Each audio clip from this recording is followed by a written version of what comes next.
Սիրելի հեռուստադիտողներ, շարունակում ենք հաղորդումը խորհուրդ ծնողներին էջով, մինչ թեմային անդրադառնալը հիշեցնեմ այս հատվածի գործընկերներին։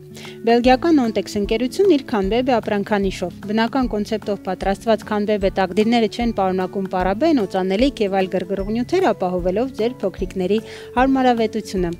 Ինչպես նաև մեր հաղորդման այս հատվածի գործընկերն է Tonus Less տեղագործական ընկերությունն իր Gummy King մանկական վիտամիններով։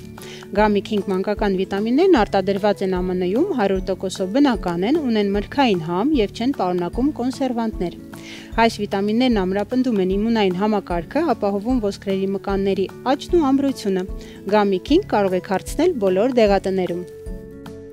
Դե ինչ, իսկ այսօրվա թեման կարծես թե եւս շատ ակտուալ է։ Կարծում եմ բոլոր ծնողների համար կարևոր ինֆորմացիա ունենք այսօր լուսաբանելու։ Խոսելու ենք անգինայի կամ տոնզիլիտների մասին։ Մեր այսօրվա հյուրն է Արաբկիր բժշկական համալիրի մանկաբույժ Թամարա Չաղարյանը։ Ողջույն բժշկուհի, ինչպե՞ս եք։ Շատ լավ, շնորհակալություն։ Շնորհակալ եմ այսօր այստեղ գտնվելու համար։ Եկեք նախ սկսենք նրանից անգինան արդյոք դա նույն տոնզիլիտն է, ինչպես կարելի է տարբերակել եւ ինչքանով են դրանք վտանգավոր։ Այո,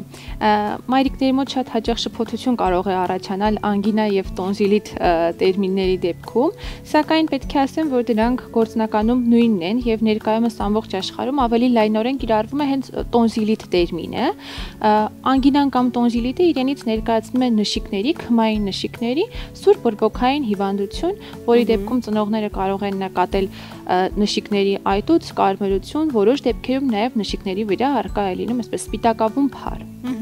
Ինչ ախտանշաններով է սովորաբար դրսևորվում, շատ հաճախ լինում է ինչ-որ լուռ ընթացք եւ դեռ որ եթե ակնհայտ տեսանելի չէ այդ փոփոխությունները, ինչպես կարող են ծնողները կասկածել, որ երեխայի մոտ կա խնդիր։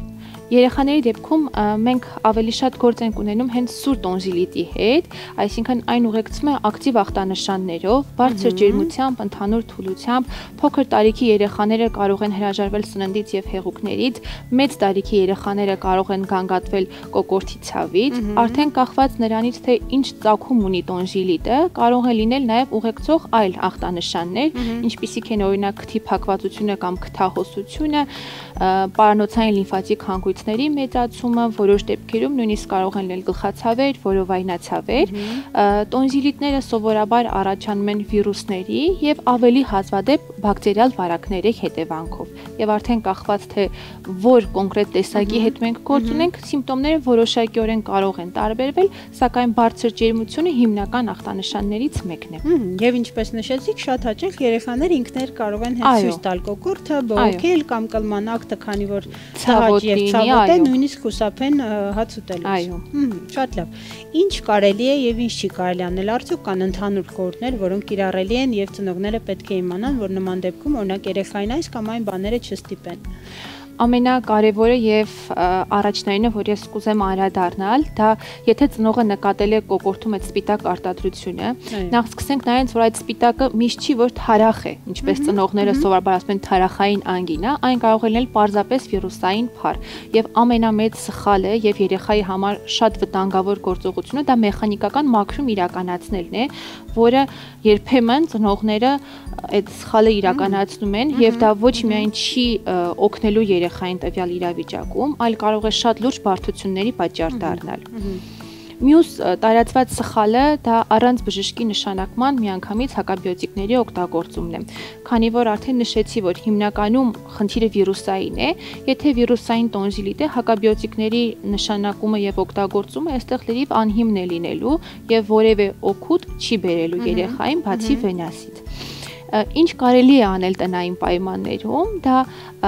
առատ հեղուկների օգտագործումն է, կարելի է գոլ վիճակում մեծ քանակությամբ հեղուկներ օգտագործել, սնունդը պետք է ընտրել այսպես ավելի փափուկ, ջուրամար սնունդ, որպեսզի երեխաները կարողանան կուլ տալ, պետք է կատարել adekvat ցավազրկում եւ ջերմիչեցում, օգտագործելով հիմնականում իբուպրոֆեն կամ պարացետամոլ պարունակող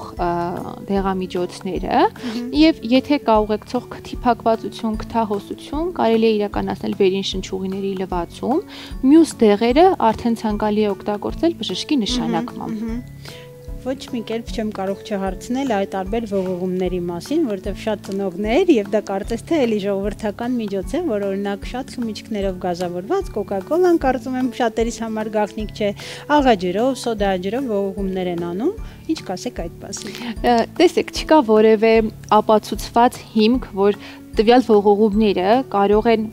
որևէ օգուտ բերել հիվանդության ընթացքում։ Այսինքն բժշկի կողմից որպես այդպեսին սովորաբար ողողումներ չեն նշանակվում, կան ողողումներ, որոնք կարելի է օգտագործել եւ դրանք չեն վնասում երեխային, օրինակ թույլ աղաջրով, բայց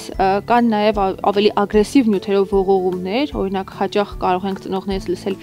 ջրածնի պերօքսիդով ողողման մասին, որը իհարկե ցանկալի չի, կարող է գրգռել լորձաթաղանթը, ավելի բարդացնել իրավիճակը։ Կամ օրինակ այրվածք առաջացնել, այսինքն այդպիսի հեղուկներից ավելի լավ է խուսափել։ Բայց աղաջուր եւ սոդաջուրը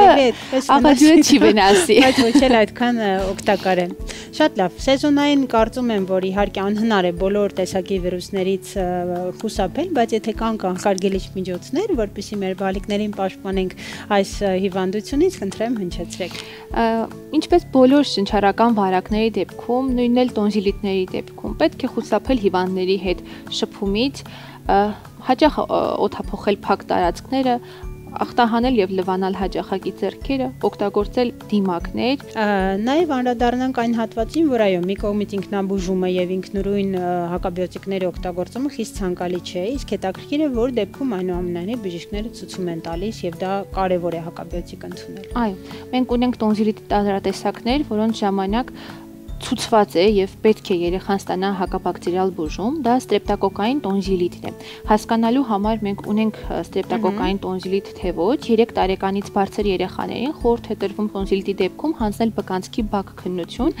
Ներկայումս գոյություն ունեն նաեւ ավելի արագացված թեստեր, որոնք հնարավորություն են տալիս ավելի վաղ ախտորոշել եւ չուշացնել բուժումը։ Ստրեպտոկոկային տոնզիլիտի դեպքում երեխաներին ցուցված է հակաբակտերիալ բուժում, հետագա բարդություններից նաեւ խուսափելու նպատակով։ Կան արդյոք տարածված բարդություններ, որ էլի կարող եք հնչեցնել։ Այո, հենց ստրեպտոկոկային տոնզիլիտին են բնորոշ հիմնական բարդությունները, կարող է լինել ինչպես աբսեսավորում, այսինքն թարախակույտի գոյացում, պերիտոնզիլար աբսես է դա կոչվում նշիկների շրջանում, որը արդեն իրականում մի փոքր վտանգավոր իրավիճակ է, բացի դա գոյություն ունեն նաև մի շարք այլ բարդություններ, հենց կապված ստրեպտոկոկի նկատմամբ մեր օրգանիզմի պատասխանի հետ,